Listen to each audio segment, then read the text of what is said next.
of, pretty straightforward too. Policy. Policy for me includes policy, governance, and management, audits, things like that, running a security program.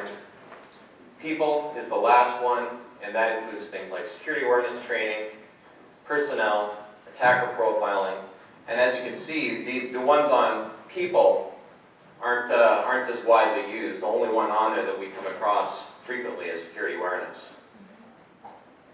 So how good are we at these different things? Well, physical.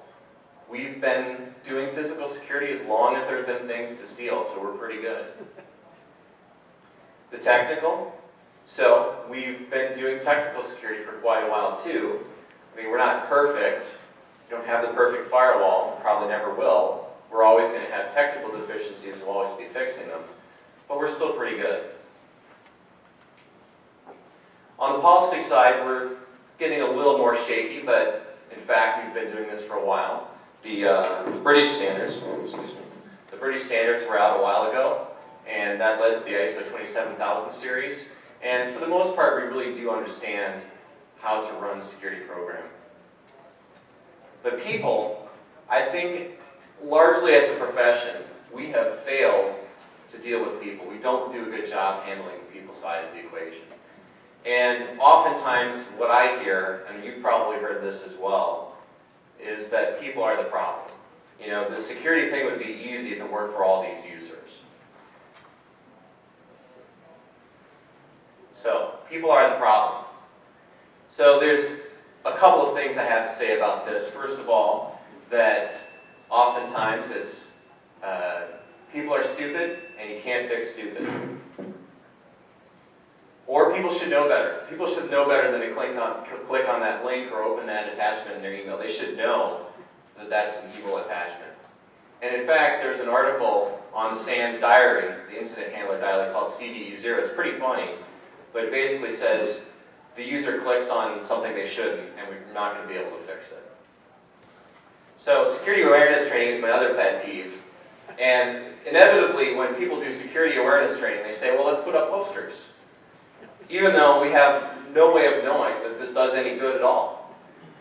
And either that or send out emails telling everybody to do good things, pick good passwords, don't click on attachments that you don't know. Or I think one of the worst things we can do, which is say that security is everyone's business. That actually leads into the next slide. So Jeff Stanton has been, he did about 3 years of research interviewing people in both IT and security, as well as management and non-IT people about their attitudes about security. And this is a quote from an email exchange I had with him.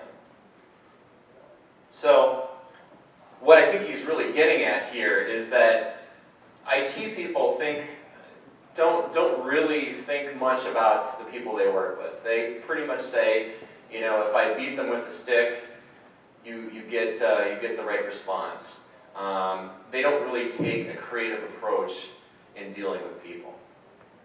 So rather than saying that people are the problem, my argument is that design is the problem. So if the system fails, if somebody clicks on a link that they shouldn't, well, the problem is we should never have let them click on that link in the first place. So really, it's our responsibility to make the system fail-safe so that normal people can use the system without it breaking. So there's an old paper that goes back all the way to '99. This was when PGP was at the height of its popularity. The title, which some of you may have heard of, is Why Johnny Can't Encrypt. So they took 12 people in this study, 12 educated professionals. They sat them down with instructions in front of a computer and said, here you go, encrypt an email and send it to your friend.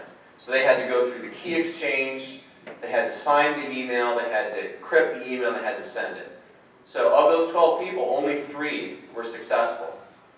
Even though, and they say this in the paper, that this is actually a simple product to use for those who already understand the basic models of public key cryptography and digital signature-based trust, which is a little bit like saying that it's simple to use if you already know how to use it.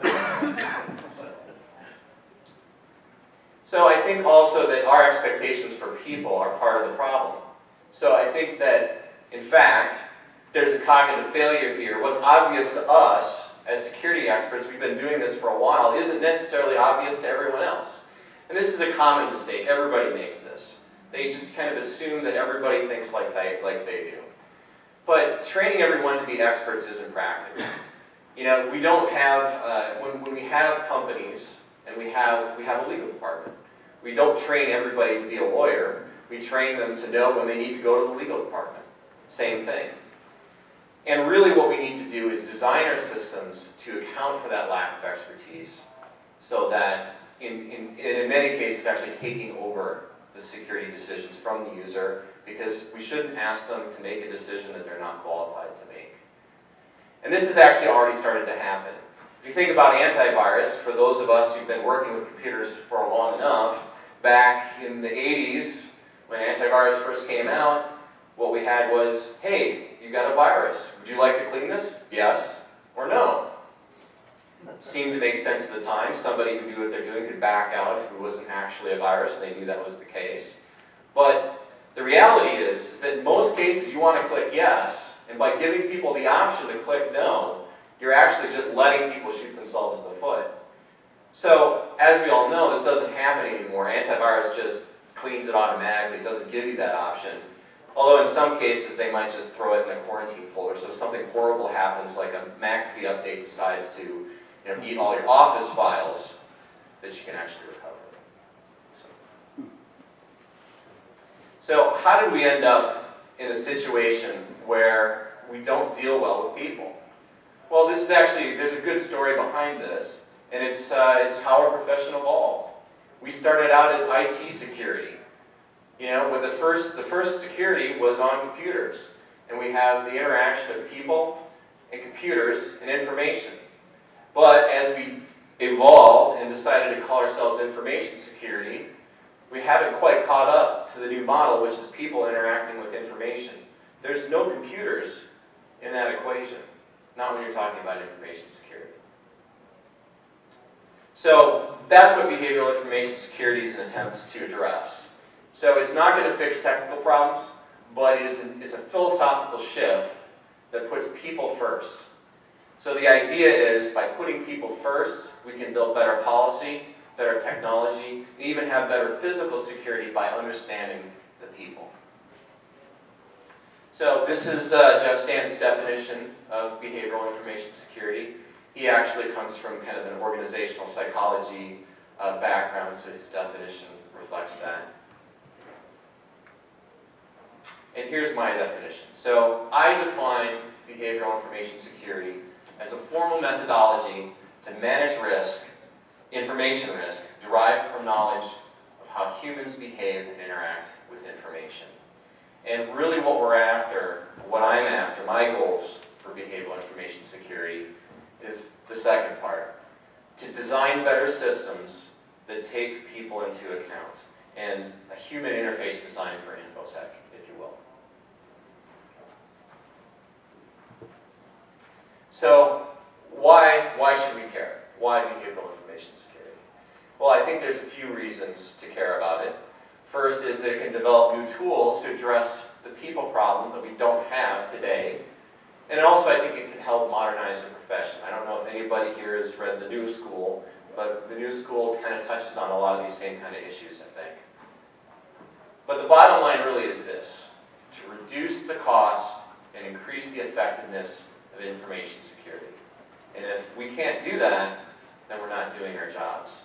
I mean, that we exist to support our businesses, and it's our job to make sure that the security we deliver is cost efficient and effective. Or, to paraphrase Vader,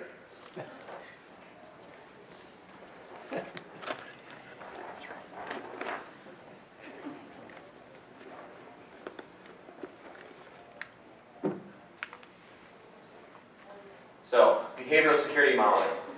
So any questions before we go on? Oh, okay, great.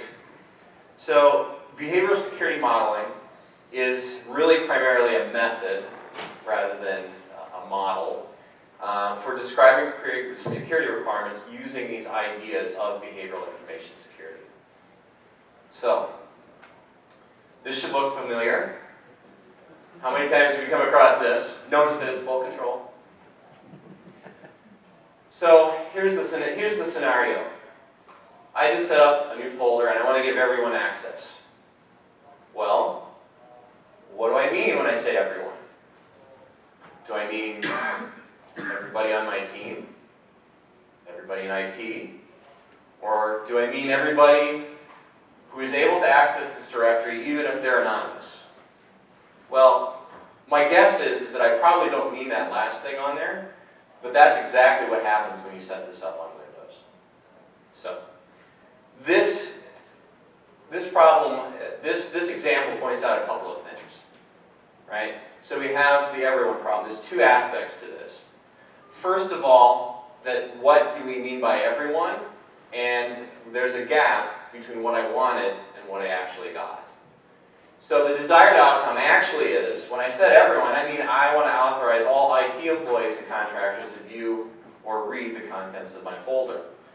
What I actually got, in fact, was everybody with an account on the system. Now, in fact, you can include people who don't have accounts on the system, but the truth is, on most Windows systems these days, you have to have an account to get to a shared folder.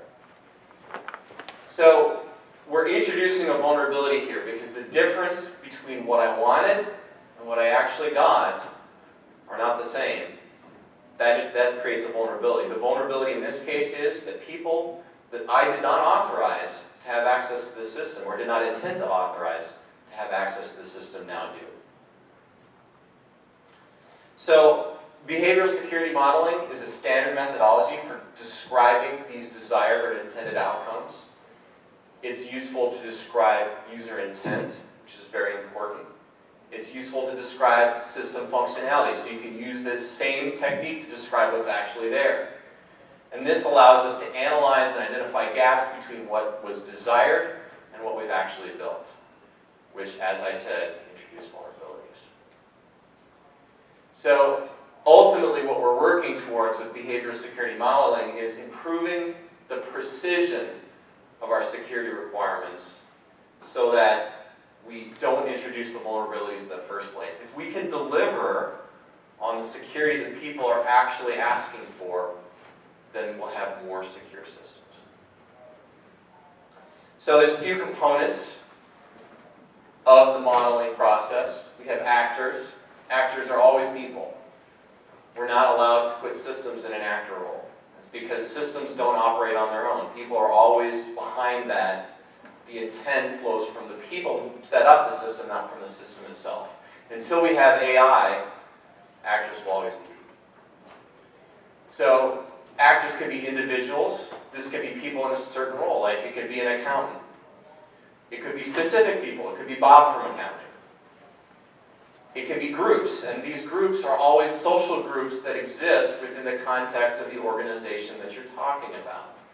So they're not just arbitrary collections of people, because when you talk to people, business people, real people who need to do work, they don't think in terms of abstract groupings of people. They think in terms of people I'm working with on my project, or people that are in my department, or something like that. So we have objects. Objects is information. This is usually held in an information system, so this is what's in the computers. We have actions. We have both functional actions, which are simple actions, which basically amounts to read and write. I mean, ultimately, that's what we're boiling down to.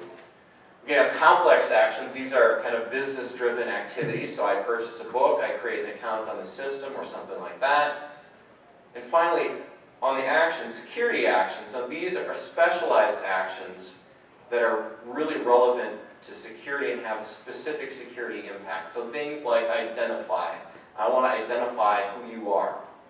Or authenticate. So prove to me you are who you say you are. Authorize. So I'm going to say, give somebody permission to do something, to perform an action. Or delegate, which is a more complicated idea. So we also have this important idea of constraints. So constraints are limitations on action. So you're not going to blanket authorize somebody to read necessarily. You're going to actually put constraints on that. And that could be time, so you're only allowed to do it during business hours. Or it could be location, like I'm only going to allow you to do it while you're in the office. Now, an important concept in addition to constraints is this idea of hidden constraints, because when you're talking to people, they will probably not tell you a lot of the things that they want you to put on constraints. So these are implied, assumed, or otherwise unstated constraints. So when I say give access to Bob in accounting, I probably don't mean forever. I probably mean only as long as he's working here and as long as it's appropriate for his job. But people don't think to say those things because they just kind of assume that magically happens. Now, the good news is, as long as he's working here, most companies have figured that out and now take care of that behind the scenes. But the second thing doesn't happen as much, and it's still a problem today for many companies. So let's actually use this approach in a lightweight manner to look at a couple of specific examples. Okay, so the first scenario is SharePoint. I want everyone to have access to my SharePoint site. Okay, sounds great. How do we model this out? So I'm the first actor. I'm the site owner. The actor in this case, the other actor, is all employees and contractors. Now we've actually had a conversation and figured out when I say everyone, I mean all employees and contractors. It's everybody working for the company. The security action here is authorize. I'm authorizing a functional action to happen. The functional action is read. The object is my SharePoint site. And the constraints are I only want this at work. This is because we actually have two sites, two SharePoint sites, one internal and one external. And I want this to be on the internal site. And there's a hidden constraint here as well that I probably don't specifically call out, which is this is only for current employees and contractors. If they leave the company, I don't want them to have access anymore. So how do I set this up? So SharePoint has this great feature. Hey, there's this authenticated users group. That sounds like everybody in the company. Why don't I just use that? So there's a problem here. Who is in authenticated users? It's actually more than just all employees and contractors. It includes anybody with a login to the system. So that could be vendors, just random contractors who really are, just kind of specialized contractors who don't take place in kind of the normal day-to-day activity that I'm thinking of. So there's a possible fix for this. Instead of SharePoint presenting me the option of go find a group or just use authenticated users, want to actually present a list of socially relevant groups for me to choose from. So instead, I say, hey, what group would you like to be able to view your site? And I can pick from this list and pick the one that's most appropriate for my situation. Now the last one is interesting. All employees, contractors, vendors, and partners. That's really what I'm saying when I'm saying authenticated users. Now, do I really want that? Maybe, maybe not. And in fact, as an organization, we might decide that that's too risky for people to use, so we're not going to let them do that. We're actually going to take that off the list. We're going to have a policy that says you're not allowed to grant that because there aren't really any normal circumstances where that would be appropriate. So, SharePoint again, because I love to pick on SharePoint. It's a great tool with fantastic security that really it's very well managed in most cases. I've never seen a poorly managed security in SharePoint. So Alice, she works with Bob. Alice is a marketing employee that I'm working with on a 6-month project, and she requests access to my site. Pretty common scenario. So I actually want to grant Alice access. So how does that break down in terms of the modeling? Well, I'm the actor. I'm the site owner. Alice is the other actor. In this case, I'm actually thinking about Alice specifically because it's not unique to her role. She just happens to be working on my project. The security action, again, is authorized. I'm authorizing her to read my SharePoint site. Again, this is our internal SharePoint site, so we're restricting it to that. And here's the hidden constraints, which are important.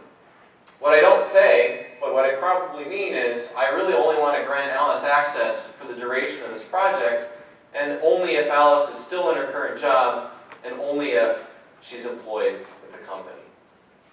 So, what actually happens? Well, SharePoint sends me an email. Very helpful that way. It says, here, click on this link to grant Alice access. So I do. And there's a problem. There's no time limit.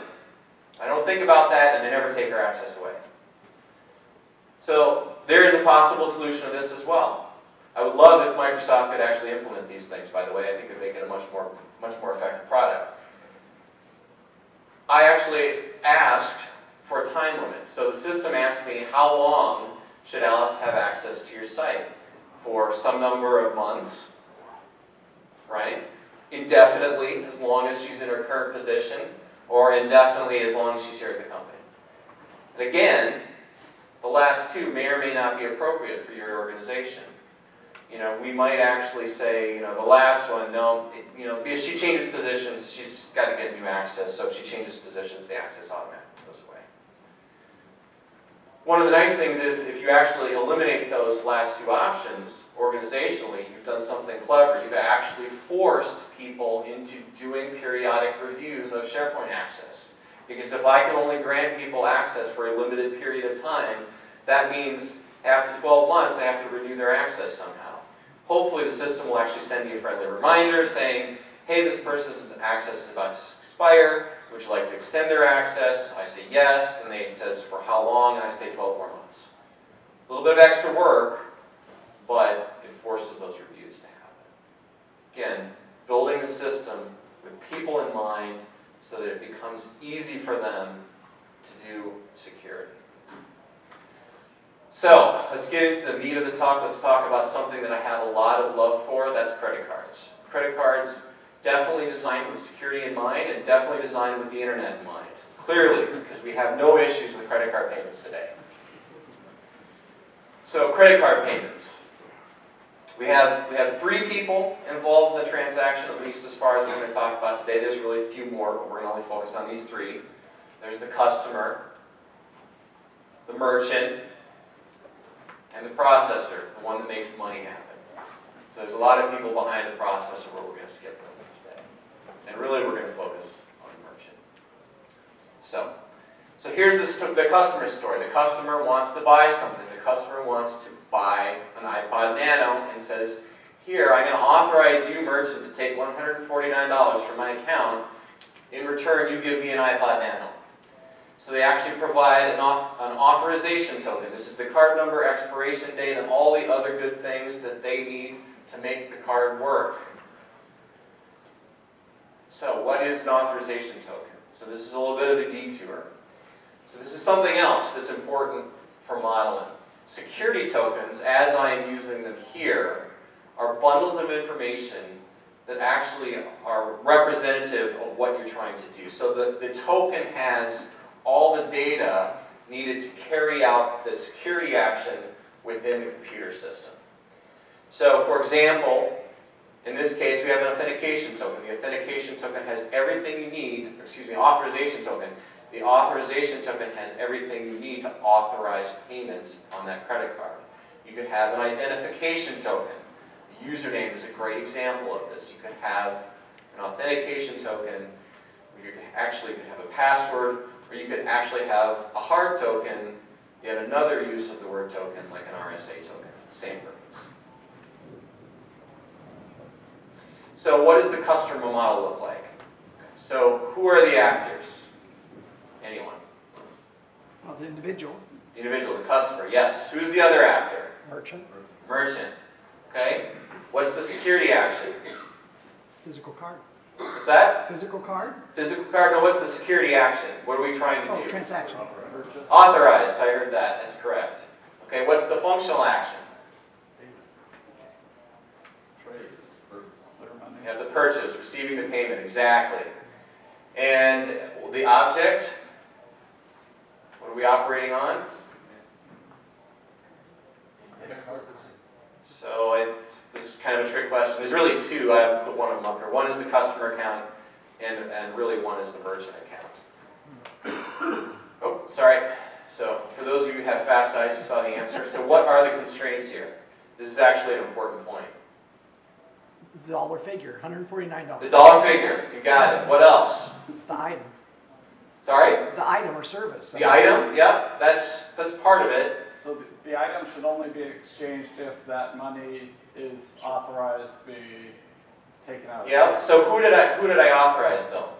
Ah, The merchant, right. but there's an error. So this is $149 for one transaction only between the customer and the merchant. So again, these are hard. So I'm dropping the whole idea of hidden constraints here, just assuming we figured those all out. But that's part of the challenge. Figuring out what are the assumptions built into the constraints of that model. So what are the constraints? That is probably the trickiest part at doing this correctly, I think. So, and we have a token. Token is the card number, and the rest of the authorization data. So we have a merchant. Their story is similar. They receive the authorization token. They delegate the transfer of the $149. And they store the card number as an identification token, for marketing purposes, so they can serve the customer better, no other reason. And finally, they provide that authorization token to the processor, and of course, send the product on to the customer. So how do we model that out? So actually, before we go forward, there's actually two things happening here. First is that the merchant is delegating the transfer of the money, and the second thing is separate action. They're actually storing that card number. So they're doing two things. You get one transaction from the customer, you can get two from the merchant. So the first thing is the delegation of the payment. So who are the actors? First actor, anyone? Merchant. Merchant. Second actor? Processor. Processor. What's the security action? You just said it. Delegation. Delegate. What's the functional action? Authorized user. Authorized token. Transfer the money. You got it. And the objects, obviously, the customer and the merchant accounts. And what are the constraints? Have they changed? No, they haven't changed. They're still the same. We have $149, one transaction only between the customer and the merchant. And finally, token, same token that we passed from the customer to the merchant. So, save you all some time and agony. We'll just go ahead and look at the second thing the merchant is doing. The merchant is identifying the customer. They're storing an object, and the object that they're storing is a card number. That's the identification token, and the transaction details, so they know what the customer bought, so they can throw up the right ads when they come up to the website again the next time. There's really no constraints here because I don't care. I mean, I'm just saving this. I want anybody in my company to be able to see this. Who cares if they look at a credit card number, right? And of course, the token here is the card number. So anybody see problems with this? Yeah. So finally we have the processor. They receive the authentication token. They verify the authorization with the customer's bank. They actually authenticate. I said authentication token, that's wrong. I have to fix that. They receive the authorization token and they verify it with the customer's bank. That is an authentication process. They're authenticating the authorization token. They transfer $149, and of course they take their $3 cut, which is typical for a transaction that size, I'm told, and of course pay Visa, because Visa's got to get their cut too. So we're actually not going to talk about the processor today, because we're actually going to keep focusing on the merchant. So we have some gaps here. So the first gap, anybody see the first gap? Has to do with the constraints.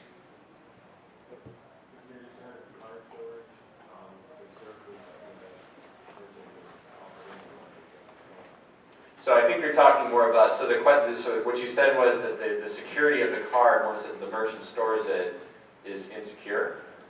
Okay, yeah, that's the second one. Yeah?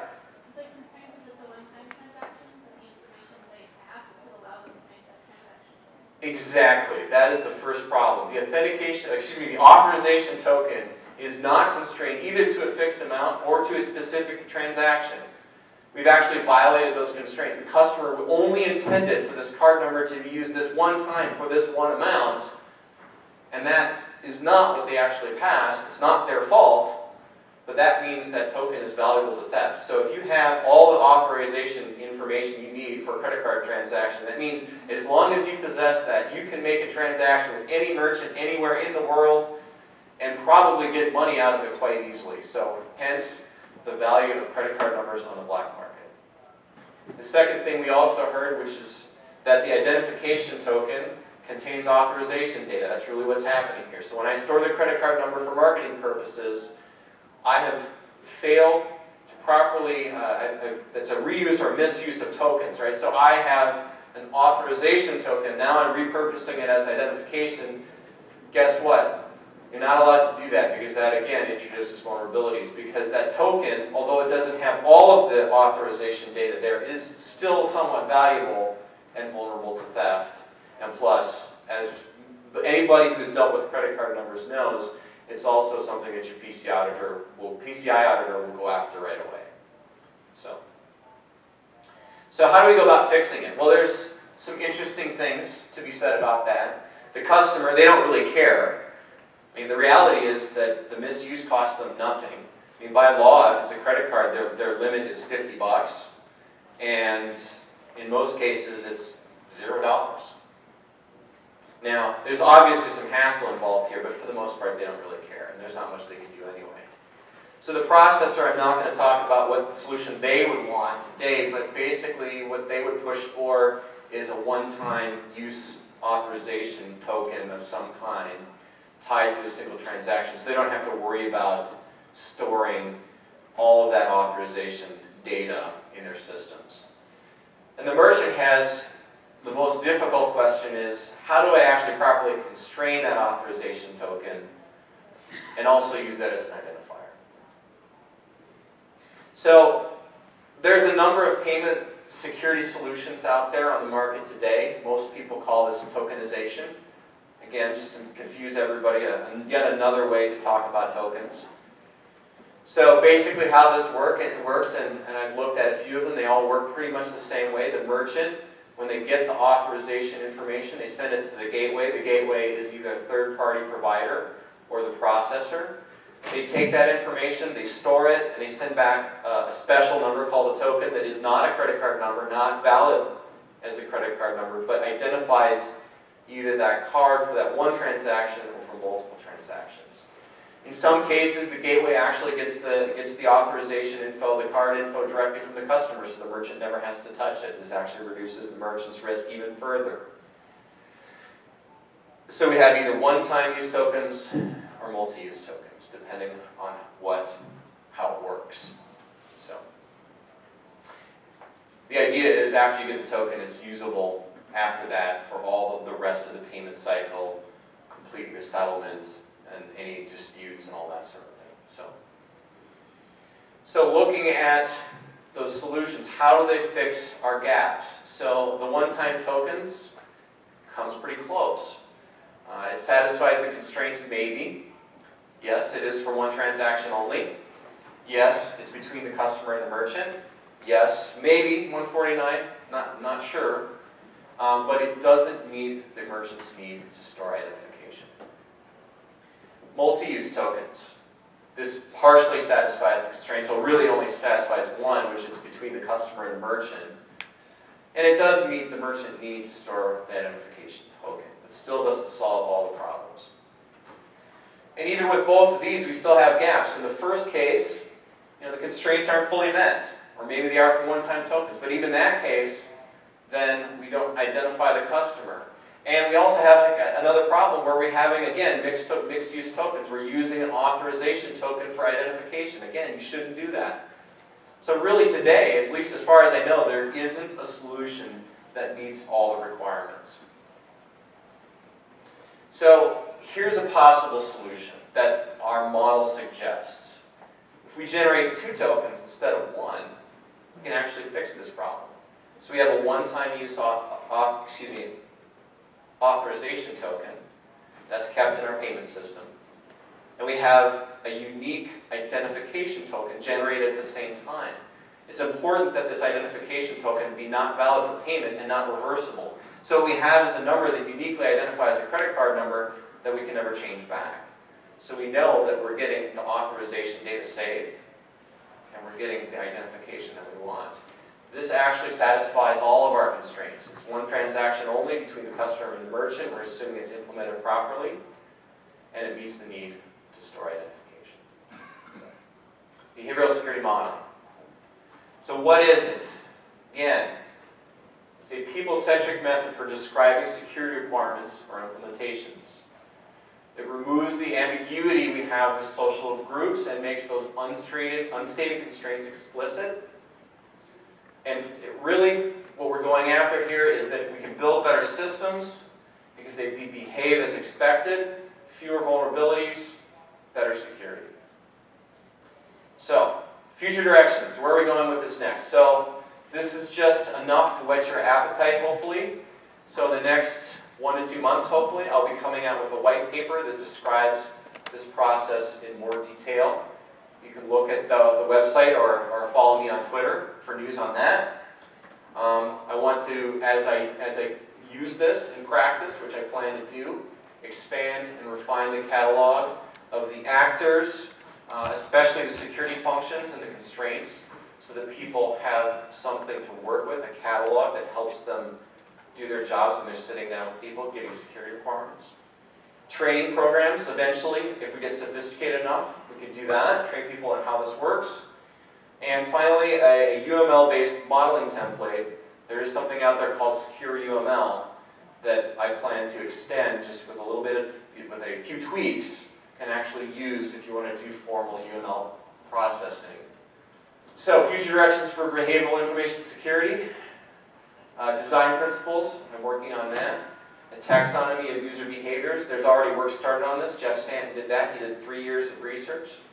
But the ultimate goal really is to develop a full practice with these principles in mind. So, I'll throw up some resources, references on the screen. These will be in my slides. I'll post that to the site. There's actually a number of people talking about these types of things, and here's some talks that I've recently attended that actually talk about thinking about the person and using that to do better security. So I want to mention this book also. This is Jeff Stanton's book. It is the summation of 3 years of research. I would recommend it as reading, if for nothing else, to read actual interviews with people talking about their attitudes about security. So people who you probably don't normally talk to and probably wouldn't tell you these things to your face, talking about how they feel about security. This book is, the study I think was done a few years ago. I think it was done in the early 2000s, so it's a little out of date, but I don't think people's attitudes changed that much.